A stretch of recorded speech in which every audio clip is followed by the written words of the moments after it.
اے حسین اے حسین اے حسین جیتے رہو شبیر پہ مرنے والوں غم حسین منانے والے آباد رہے حسین منانے والے آباد اعوذ باللہ من الشیطان الرجیم بسم اللہ الرحمن الرحیم۔ ساری تعریفیں خدائے حسین کے لیے، درود و سلام محمد و آل محمد پر۔ اسلام 24/7 میں آپ کا ہوسٹ سید بسم رضا حاضر خدمت ہے۔ عنوان زیارت عاشور اور صفت ظاہر کے اعتبار سے ہماری گفتگو جاری ہے۔ ہمارے مہمان آپ سب کے پسندیدہ اور ہمارے بہت محترم ریسرچ اسکالر حجت الاسلام آغا سید زیغم علی رضوی صاحب ہمارے ساتھ موجود ہیں۔ آغا ہم آپ کو خوش آمدید کہتے ہیں۔ السلام علیکم۔ وعلیکم السلام۔ آغا بہت شکر گزار ہیں آپ کے ایک دفعہ پھر کہ آپ اتنے مصروف دنوں میں ہمیں ٹائم دے رہے ہیں۔ آغا جب ہم زیارت پڑھتے ہیں، جیسا ہمارا زیارت عاشور کے عنوان سے ہماری گفتگو جاری ہے، اس میں ایک جملہ آتا ہے، زیارت امام حسین میں وہ جملہ آتا ہے جیسے کہ واشت ونّا کا امام البری التقی رضی الزکی ہادی المہندی۔ تو مطلب میں بھی جب ہم زیارت پڑھتے ہیں تو ہم اپنے سر کو جھکاتے ہیں، اور اکثر و بیشتر لوگ اس کو، سارے ہی لوگ اپنے سر کو جھکا رہے ہوتے ہیں۔ تو یہ مہندی جو ہیں، یہ 12ویں امام کی اعتبار سے ہم سر کو جھکاتے ہیں، یا یہ کون سے مہندی ہیں؟ اعوذ باللہ من الشیطان الرجیم بسم اللہ الرحمن الرحیم الحمد للہ والصلاۃ والسلام علی اہلہا الحمد للہ الذی جعلنا من المتمسکین بالقرآن الکریم وبولایت امیر المؤمنین علیہ الصلاۃ والسلام وائمۃ المعصومین علیہم السلام۔ بہت شکریہ۔ جی ہاں، آپ نے بہت ہی ایک منفرد سوال کیا ہے، اور آپ نے اپنی جو مشاہدہ ہے عموماً ہمارے یہاں لوگوں کا، وہ اس انداز سے ہے کہ جب وہ اشہد انک امام البر التقی الرضی الزکی الہادی المہدی کی طرف جب جاتے ہیں تو وہ عموماً سر جھکاتے ہیں۔ اس سے مراد ان کی جو لوگوں کی ہوتی ہے وہ مہدی سمجھتے ہیں کہ ہم امام زمان علیہ السلام کے نام پر سر جھکا رہے ہیں، جبکہ امام زمان جناب، لیکن اصلاً دیکھیں وہ زیارت میں پڑھ کیا رہے ہیں، وہ کہہ رہے ہیں اشہد انک، میں گواہی دے رہا ہوں کہ آپ، یہ آپ کون ہیں؟ امام حسین علیہ السلام۔ آپ یہ جملہ آپ زیارت وارثہ میں پڑھتے ہیں۔ زیارت وارثہ آپ امام حسین علیہ السلام کی زیارت پڑھ رہے ہیں، اور امام علیہ السلام کی بارگاہ میں کھڑے ہو کر آپ کہہ رہے ہیں کہ میں گواہی دیتا ہوں اشہد انک، آپ امام ہیں اچھائی کے اور تقویٰ کے، اور آپ کے خدا کی مرضی رضا کے، اور وہاں پر آپ مہدی جو کہتے ہیں، اس کا مطلب یعنی کہ ہدایت کرنے والے، یعنی کہ آپ ہادی ہیں۔ تو وہاں اس جگہ مہدی سے مراد امام حسین علیہ السلام، اس زمانے کے امام نہیں، یہاں تو اب زمانے کا تذکرہ ہی ختم ہو رہا ہے نا، کیونکہ آپ امام کو کا انکا کہہ کے جب مخاطب کر رہے ہیں، امام حسین علیہ السلام کے اصلاً قبر کے طرف رخ کیے ہوئے ہیں یا ان کے حرم میں موجود ہیں؟ صحیح۔ اور قبر مطہر کی طرف آپ رخ کر کے امام سے مکالمہ کر رہے ہیں، تو یہ تو مخصوص امام حسین علیہ السلام کے لیے ہی ہے جملہ۔ بہت خوب۔ جی، اچھا، زیارت عاشور پڑھنے سے کیا ہماری ملاقات امام سے ہو سکتی ہے؟ اور وہ امام حسین یا آج کے زمانے کے امام جو امام زمان علیہ السلام، کس امام سے ہماری زیارت عاشور پڑھنے سے ملاقات ہو سکتی ہے؟ ماشاءاللہ، یہ سوال اپنے اندر ایک پورا موضوع سمیٹے ہوئے ہے۔ جیسے ہم نے کہا کہ کیا امام زمانہ سے ملاقات زیارت عاشور پڑھ کر ہو سکتی ہے؟ دیکھیے، زیارت جیسے میں نے گزشتہ پروگرام میں بھی کہا تھا کہ پڑھنے کی شے نہیں ہے، زیارت کرنے کی شے ہے۔ تو یہ بات تو طے ہے کہ ملاقات کی جا رہی ہے، یعنی کہ زیارت عاشور کی جا رہی ہے، نہ کہ زیارت عاشور پڑھی جا رہی ہے۔ تو امام سے ملاقات تو کنفرم ہو ہی رہی ہے، اس میں کوئی دو رائے نہیں ہے۔ لیکن اب آپ یوں کہہ سکتے ہیں کہ ٹھیک ہے، ہم تو امام حسین علیہ السلام سے ملاقات کر رہے ہیں نا، کیا اس عرصے میں امام زمانہ سے ہماری ملاقات ہو سکتی ہے؟ سوال یہ، اب سوال یہ ہو جائے گا کہ وہاں تو ملاقات ہماری یقیناً ہو ہی رہی ہے، امام حسین علیہ السلام سے تو ہماری ملاقات ہو ہی رہی ہے، کیا اس ملاقات میں ہمارے زمانے کا امام بھی شامل ہو سکتا ہے؟ اللہ اکبر۔ تو پھر میں کہوں گا کہ زیارت کے جملوں پر ہی غور کیجئے کہ اس ملاقات میں جب ہم کسی جگہ ملاقات کے لیے جاتے ہیں تو ہم ملاقات کیوں کرتے ہیں؟ مثلاً ہم میٹنگ کہیں ارینج کر رہے ہیں تو میٹنگ میں ایک وینیو ہوتا ہے کسی جگہ پر جہاں میٹنگ ہوتی ہے، میٹنگ میں میٹنگ پرسنز وہ پلیس ہوتی ہے جس کو جیسے میں وینیو کہہ رہا ہوں، میٹنگ پارٹیسپینٹس ہوتے ہیں کہ جو کہ میٹنگ میں شامل ہوتے ہیں جو ملاقات کرتے ہیں، پھر یوں سمجھ لیجئے کہ جس سے میٹنگ ہو رہی ہوتی ہے، جس پرسن سے جس سے ہم ملنے گئے ہیں اور جس سے ہم ملاقات کر رہے ہیں، یہ تمام کی تمام باتیں اپنی جگہ درست ہیں، لیکن اصل چیز بھی یہ ہوتا ہے کہ میٹنگ کا ایجنڈا کیا ہے، کس وجہ سے ملاقات ہو رہی ہے۔ تو امام حسین علیہ السلام سے یقیناً آپ ملاقات فرما رہے ہیں، لیکن وہ کیوں کر رہے ہیں؟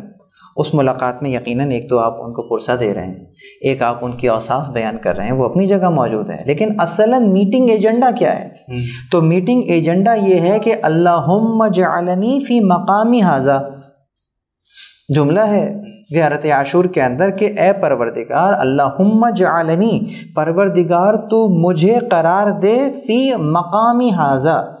اچھا، یہاں پر بھی میں ایک نقطہ آپ کے سماعتوں کی نظر کروں کہ ایک لفظ ہے مقام، صحیح، اور ایک لفظ ہے مقام۔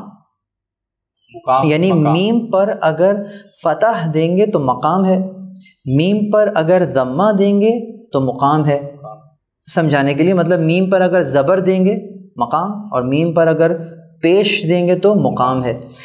آپ کہہ رہے ہیں اللہم اجعلنی فی مقامی ھذا، مقامی ھذا، ہاں مقامی ھذا نہیں ہے، مقامی ھذا ہے۔ مقام اور مقام میں فرق کیا ہے؟ مقام کسی جگہ کو کہتے ہیں، صحیح، مقام کسی پلیس کو کہتے ہیں، اور مقام کسی درجے کو کہتے ہیں۔ اچھا، ایک ہوتا ہے پلیس اور ایک ہوتا ہے درجہ، یعنی کہ جگہ اور درجے میں فرق ہے۔ آپ خدا سے دعا کیا کر رہے ہیں؟ خدا سے دعا یہ نہیں کہہ رہے کہ بس جہاں یہ کھڑے ہیں وہاں میں بھی کھڑا ہو جاؤں۔ گھٹنے سے گھٹنا ملا کر بیٹھنے والے بہت سے ہیں، لیکن سلمان و منا اہل البیت تو ایک ہی ہے۔ سبحان اللہ۔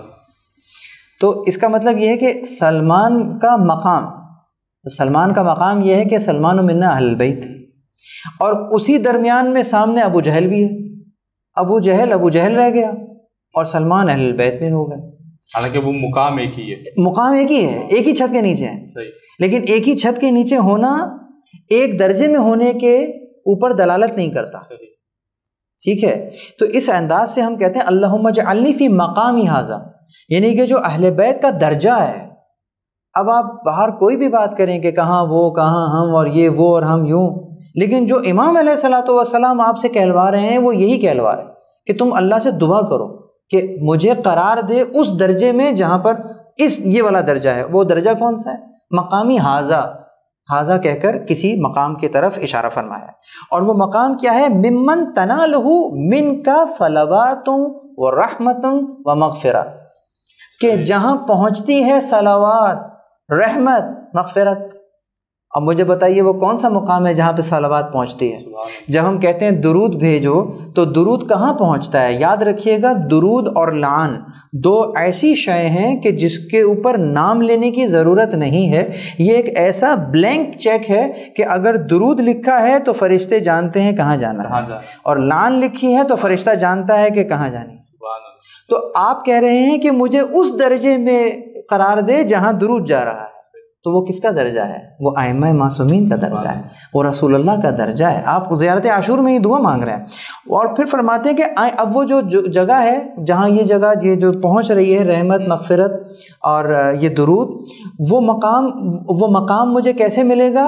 این یرزقنی، اس انداز سے کہ آپ مجھے وہ رزق دے دیں۔ خیال رہے امام حسین علیہ السلام کی زیارت کے لیے آئے ہیں، ان سے ملاقات کر رہے ہیں، لیکن جو میٹنگ ایجنڈا آپ دے رہے ہیں وہ یہ دے رہے ہیں کہ میں پروردگار سے دعا کر رہا ہوں کہ یہ درجہ مجھے مل جائے، اور وہ درجہ کیسے ملے؟ این یرزقنی، کہ مجھے رزق ملے، کہ طلب ثاری مع امام مہدی، کہ میں آپ کے خون کا بدلہ لوں امام مہدی کی جماعت میں رہتے ہوئے۔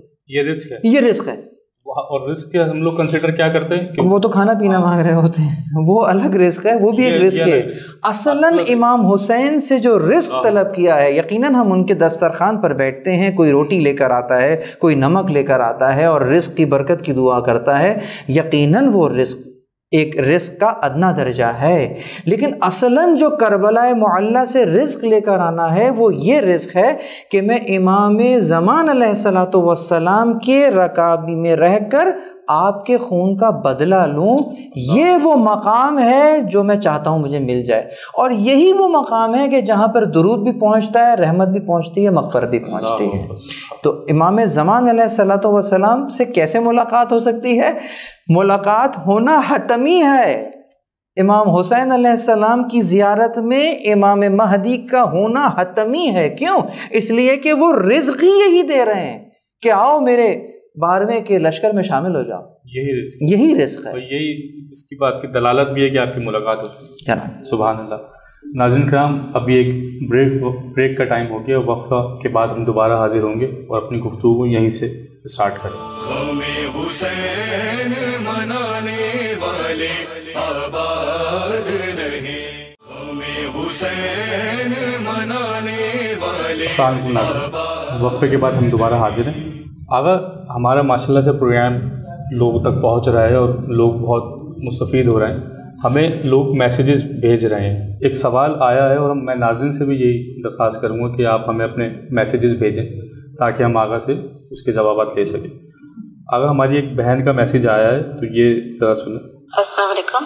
جب ہم زیارت عاشورہ پڑھتے ہیں تو آخر میں اس میں سلام اور دعا کی جو تعداد بیان کی گئی ہے وہ 100 دفعہ پڑھنے کو ہے، جس کو ہم صرف ایک دفعہ پڑھ کر مکمل کر لیتے ہیں۔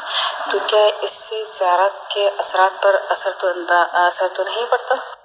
السلام علیکم۔ کہنا چاہ رہی ہیں کہ وہ جو ہم 100 دفعہ جی بالکل دعا پڑھتے ہیں تو اگر وہ ایک دفعہ پڑھ لیں تو کوئی اثر ہوتا ہے؟ جی ہاں، دیکھیں اصلاً جب امام علیہ الصلوۃ والسلام نے بیان کیا تو خود یہ 100 مرتبہ کا پڑھنا، جیسے آپ کو تسبیح کا پڑھنے کو کہا تو وہ بھی 100 مرتبہ ہے، 100 دانے ہیں، 100 اذکار ہیں، اور اس کی پھر مزید سیگریگیشن ہے کہ اتنے بار یہ اتنے بار یہ، لیکن مقام وہی 100 کا بنتا ہے۔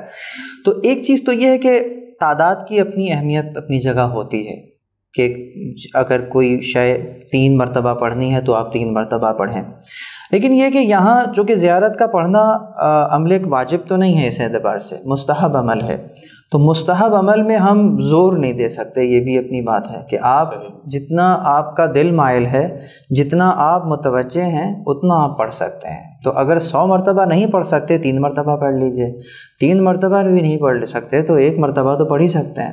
تو اس سے زیارت کے اصلاً اس روح کے اوپر انشاءاللہ کوئی بہت زیادہ فرق نہیں پڑے گا کہ اگر پہلی مرتبہ ہی اس انداز سے متوجہ رہ کر پڑھ لیا اور آپ کی روح وہاں پہنچ گئی جہاں پہنچنا ہے تو پھر انشاءاللہ تعالیٰ دوسری مرتبہ پڑھنے کی ضرورت رہتی نہیں ہے۔ ایک کوالٹی چاہیے، کوانٹٹی یقیناً وہاں پر جو بندگان ہیں، جو فرشتگان ہیں، وہ آپ کی کوانٹٹی کو نہیں دیکھتے، کوالٹی کو دیکھتے ہیں۔ بس اوقات تکرار کرائی ہی اس لیے جاتی ہے کہ تاکہ ہم متوجہ ہو جائیں کہ جو ہم کہہ رہے ہیں وہ کیا کہہ رہے ہیں۔ لیکن الحمدللہ جیسے کہ ہمارے ناظرین جس ذوق اور شوق سے اس پروگرام کو دیکھ رہے ہیں اور یہ سوال کر رہے ہیں، یہ اس طرف دلالت کرتا ہے کہ وہ متوجہ ہیں۔ متوجہ رہ کر اگر 1 مرتبہ بھی سلام کر لیا اور 1 مرتبہ بھی لعن کر لی تو یقیناً وہ اس مقام پر پہنچ گئے۔ بہت خوب۔ ایک سوال اگر یہ بھی ہے، جیسے حج کر کے لوگ واپس آتے ہیں اور کہتے ہیں، وہ خدا بھی خود فرماتا ہے جب حاجی یہاں سے جاتا ہے تو بالکل ایسے ہو جاتا ہے جیسے نومولود بچہ، یعنی تمام اس کے گناہ معاف ہو جاتے ہیں۔ اسی طرح سے جب زائر امام حسین زیارت کر کے آتا ہے تو اس کے بھی گناہ معاف ہو جاتے ہیں اور وہ ساری زندگی کے لیے گناہ معاف ہو جاتے ہیں۔ تو اس کو حوالے سے ذرا گفتگو فرمائیں۔ بہت اہم سوال ہے، اور اس طرح کی بہت ساری روایات ہم تک پہنچی ہیں اور بہت ہی طویل روایات ہیں جس کے اندر منظر کشی تک کی گئی ہے کہ کس طریقے سے جو ہے وہ شفاعت کا عمل ہو رہا ہوگا اور کیا ہوگا۔ تو بہرحال میں مختصراً امام جعفر صادق علیہ الصلوۃ والسلام کی دعا ہی سے اگر میں بات کروں، امام نے اس کو کامل الزیارات کے اندر پوری مکمل دعا ہے. اور میں آج کے اس پروگرام کے توسط سے اپنے تمام ناظرین کو انشاءاللہ میں یہ نصیحت کرنا چاہوں گا، یہ وصیت کرنا چاہوں گا، جو بھی سمجھیے، کہ امام علیہ السلام نے باقاعدہ دعا کی ہے. یعنی کہ جب آپ امام کی زیارت پڑھ رہے ہوتے ہیں یا امام کے حرم میں موجود ہوتے ہیں تو آپ کو معلوم ہے کہ چھٹے امام آپ کے لیے دعا کیا فرما رہے ہوتے ہیں. امام معصوم دعا کر رہے ہیں، اور وہ کس انداز سے دعا کر رہے ہیں فرماتے ہیں، خیال رہے کہ جو زائر جاتا ہے وہ سفر کی تھکان بھی ہوتی ہے، اور اب تو لوگ ماشاءاللہ نجف اشرف سے کربلا معلیٰ تک پیادہ سفر کرتے ہیں، مشی جسے آپ کہتے ہیں، تو یقیناً وہ رات کی شبنم اور دن کی دھوپ کو متحمل کرتے ہیں، تو تھکن بھی ہوتی ہے، گرد و غبار بھی چہرے پر ہوتا ہے، بالوں میں ہوتا ہے، اور کپڑے بھی اسی طریقے سے آلودہ ہوتے ہیں. یہاں پر میں ایک بہت ہی ایک نقطہ آپ کے سامنے عرض کروں کہ زیارت کرنے سے پہلے عموماً کچھ اعمال بیان کیے گئے ہیں کہ جناب غسل زیارت کریں اور خوشبو لگائیں اور صاف ستھرے کپڑے پہنیں اور پھر حرم امام معصوم کے اندر جائیں اور زیارت کریں. یقیناً یہ تمام کی تمام روایات اپنی جگہ موجود ہیں، لیکن وہ شخص کہ جو پیدل زیارت امام حسین علیہ السلام کے لیے جا رہا ہے، اس کے لیے افضل عمل کیا ہے؟ اس وقت اس کے لیے افضل یہ ہے اسی حالت میں پہنچ جائے جس حالت میں وہ چلا ہے امام سے ملنے کے لیے، تو وہی اس کے بالوں میں خاک ہوگی، اسی انداز سے امام کے چہرہ جو ہے متغیر ہوگا، اور وہ امام کی بارگاہ میں پہنچے اور وہاں جا کر سلام کرے. اور اس وقت اگر سننا چاہے تو اپنی بصارت اور بصیرت کو ایک جگہ یکجا کر کر امام جعفر صادق علیہ السلام کی وہ دعا جو کامل الزیارات کے اندر موجود ہے، اور جس کی طرف میں اشارہ فرما رہا تھا کہ آپ ناظرین اس دعا کو ایک مرتبہ پڑھ لیجئے. امام دعا فرما رہے ہیں، اللہم اے میرے پروردگار، فرماتے فرحم تلک الوجوہ التی غیرت الشمس، اے میرے پروردگار ان چہروں پر رحمت نازل فرما کہ جن کی رنگت آفتاب کی تمازت سے بدل گئی ہے. جب زائر دوپہر میں دن کی دھوپ میں چلتا ہوا امام کے بارگاہ میں آتا ہے تو اس کے چہرے کی رنگت بدل چکی ہوتی ہے. امام کی کس قدر نظر ہے ہر چہرے پر. پروردگار ان چہروں پر رحمت نازل فرما کہ جن کی جو چہرے کی رنگت ہے وہ سورج کی تپش سے بدل گئی ہے. ورحم تلک الخدود التی تتقلب علی حفرتی ابی عبداللہ الحسین علیہ السلام، کہ اے پروردگار ان رخساروں پر رحمت نازل فرما جو جھک گئے ہیں آ کر امام حسین علیہ السلام کی بارگاہ میں آ کر.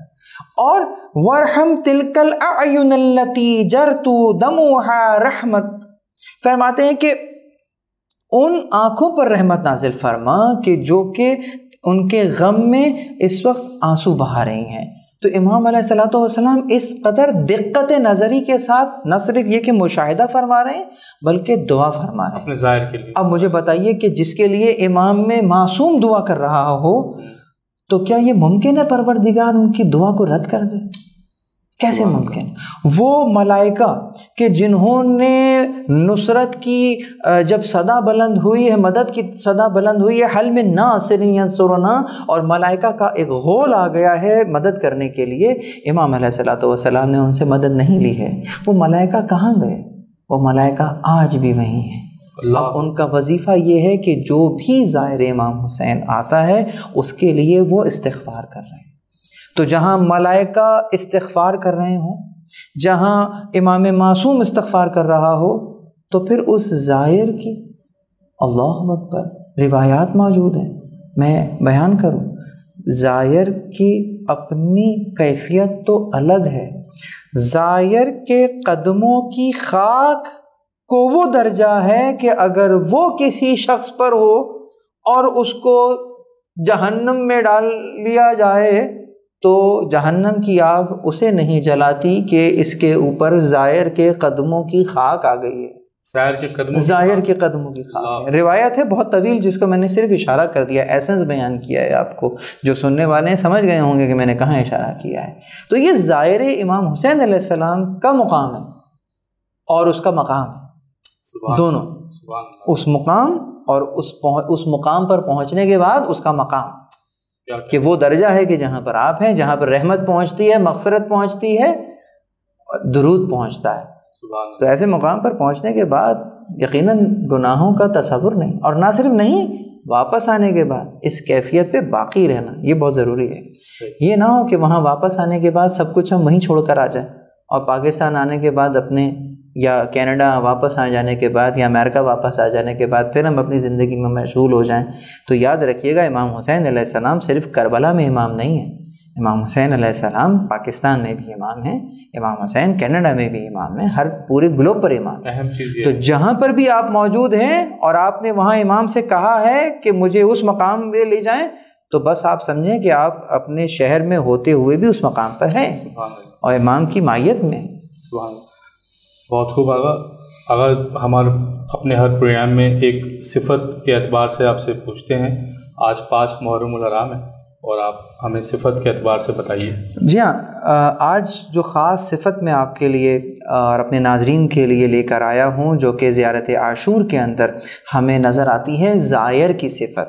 یعنی کہ امام حسین علیہ السلام جب اپنے زائر کو دیکھتے ہیں تو ان میں کون سی صفات دیکھنا چاہتے ہیں, تو اس کے اندر یقیناً یہی جہاں سے ہم نے بات کو ختم کیا ہے, اس مقام کہ جس مقام پہ رحمت پہنچتی ہے, مغفرت پہنچتی ہے, یعنی کہ وہ ایک مکرم مقام کے اوپر پہنچ چکا ہوتا ہے, مکرم ہوتا ہے, کرامت والا ہوتا ہے, مکرم ہوتا ہے. تو اس انداز سے سوال کر رہا ہوتا ہے, فَأَسْأَلُ اللَّهُ الَّذِي أَكْرَمَ مَقَامَكَ وَأَكْرَمَنِي بِكَ, کہ میں سوال کر رہا ہوں پروردگار سے کہ جس نے آپ کو مکرم کیا ہے, تو میں یہ سوال کر رہا ہوں کہ یہ جو آپ کو اکرم کیا ہے مجھے بھی ایسا ہی کر دے. یعنی کہ یہ مقام مکرم کا خواہاں ہوتا ہے. صفات زائر میں سے یہ ایک غالب صفت یہ بھی ہے کہ وہ اس مقام کو لینے کے لیے آمادہ ہوتا ہے کہ جس مقام پر وہ اپنے رہبروں کو دیکھ رہا ہے, اور وہ اس مقام تک کیسے پہنچ رہا ہے. کہتا ہے کہ اَن یرزقنی طلب ثار ما امام منصور من اہل بیت محمد. یہاں پر اس نے پھر وہی دعا مانگی کہ میں اس مقام پر آنا چاہتا ہوں, اس طریقے سے یہ ممکن ہے کہ مجھے رزق دے دیں کہ میں امام منصور, یہاں امام کی ایک خاص صفت بیان ہوئی, منصور. یعنی اب یہاں پر امام منصور کیوں کہا؟ ہاں, امام ناصر ہو سکتا تھا کہ امام حسین کی مدد کرنے والا. امام دیکھیں, ایک ہوتا ہے ناصر اور ایک ہوتا ہے منصور. ناصر مدد کرنے والا, منصور جس کی مدد کی جائے. تو آپ کیا کہہ رہے ہیں؟ امام حسین علیہ السلام کی بارگاہ میں کھڑے ہو کر کہہ رہے ہیں کہ جیسے اللہ نے آپ کو مکرم کیا ہے, میں بھی چاہتا ہوں کہ ایسا کرامت والا ہو جاؤں. کیسے؟ اس طریقے سے کہ اللہ مجھے رزق دے کہ میں امام منصور کے ساتھ. دیکھیں, صدائے استغاثہ آپ نے بلند کی تھی, یعنی کہ میں ناصر ہوں آپ کا, تو منصور تو آپ ہوئے, لیکن اس وقت منصور کون ہے؟ یعنی کربلا تو برپا ہو گئی, کربلا کا اب بدلہ لیا جانا ہے. کس کی ہمراہی میں؟ امام منصور. یعنی کہ امام زمان کو آپ نے امام منصور کہہ کر یاد کیا کہ وہ جو آپ کا استغاثہ تھا, حل من ناصر ینصرنا, میں لبیک یا حسین کہہ کر آ گیا ہوں آپ کی بارگاہ میں, لیکن اس وقت یہ میری مدد کس کے لیے ہے؟ یہ جو پردہ غیب میں حسین. اس وقت اگر میں نے آپ کے مقام کو سمجھ لیا, یہ جو پردہ غیب میں حسین ہے, میں اس کی مدد کرنے آیا ہوں. یہ ہے امام منصور من اہل بیت محمد صلی اللہ علیہ وآلہ. امام زمان علیہ السلام وہ امام منصور ہیں اہل بیت میں کہ جن کی نصرت ان کی نصرت نہیں, امام حسین کی نصرت ہے, اس لیے کہ یہ وقت کے حسین. سبحان اللہ. تو ہمیں یہ رزق عنایت ہو. یہ جو آپ کا پروگرام ہے, اور اس پروگرام کے توفیل جو زیارت عاشور کے جملوں کی جو نورانیت ہمارے سننے والے سن رہے ہیں, یہ سننے کے بعد یقیناً وہ اس درجے میں ہیں کہ جس درجے میں رحمتیں پہنچتی ہیں، مغفرت پہنچتی ہے. اور اب جو ان کے افعال ہوں گے، ان کا ہر قدم امام زمان علیہ الصلوۃ والسلام کے ظہور کے لیے زمینہ سازی کرے گا. یہی نصرت امام حسین علیہ الصلوۃ والسلام میں حقیقی ہے. سبحان اللہ. اب ہمارے پروگرام کا وقت اپنے اختتام کو پہنچا. ہم بہت شکر گزار ہیں آپ کے کہ آپ نے اپنے قیمتی اور مصروف ترین وقت میں سے ہمیں ٹائم دیا. ناظرین کرام، ہم آپ سے ایک دفعہ پھر درخواست کرتے ہیں کہ اپنے میسیجز ہمیں بھیجیے، اپنے سوالات ہمیں بھیجیے تاکہ ہم اپنے پروگرام میں شامل کر سکیں. اپنے ہوسٹ سید نیسر مرزا کو اجازت دیجیے. اگلے پروگرام میں پھر حاضر ہوں گے. جب تک کے لیے السلام علیکم. شبیر پہ مرنے والوں غم حسین منانے والے آباد